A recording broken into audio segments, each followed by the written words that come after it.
તારીખ 24 એપ્રિલના રોજ ગાંધીધામ નજીક સિણાઈ કેનાલમાં બની હૃદયદ્રાવક દુર્ઘટના.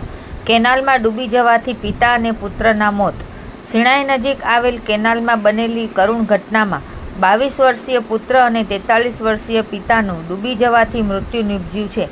મળતી માહિતી અનુસાર યુવાન ગણેશભાઈ બજારિયા કેનાલમાં પગ લપસતા પાણીમાં વહેતા થયા હતા. પુત્રને બચાવવા માટે પિતા અલ્પેશભાઈએ વિલંબ કર્યા વગર પાણીમાં કૂદી પડ્યા, પરંતુ દુર્ભાગ્યે બંને પ્રબળ પ્રવાહમાં સપડાઈ ગયા. ઘટનાની જાણ થતાં જ આદિપુર પોલીસ, ફાયર બ્રિગેડની ટીમ તથા ડોલ્ફિન અંડરવોટરની ટીમોએ તાત્કાલિક સ્થળ પર પહોંચી સર્ચ ઓપરેશન હાથ ધર્યું હતું. લાંબા સમય સુધી ચાલેલી શોધખોળ બાદ ડોલ્ફિન અંડરવોટરની ટીમના યશભાઈ પંચોલી અને અતુલભાઈ વાઘમસિંહ દ્વારા બંનેના મૃતદેહોને બહાર કાઢવામાં આવ્યા છે. આ દુર્ઘટનાએ સમગ્ર વિસ્તારમાં શોકની લાગણી ફેલાવી દીધી છે. પિતા પુત્રના અકાળ અવસાનથી પરિવાર પર આફત તૂટી પડી છે અને આસપાસના લોકોમાં પણ ભારે દુઃખની લાગણી જોવા મળી રહી છે. આદિપુર પોલીસે જરૂરી કાર્યવાહી હાથ ધરી છે.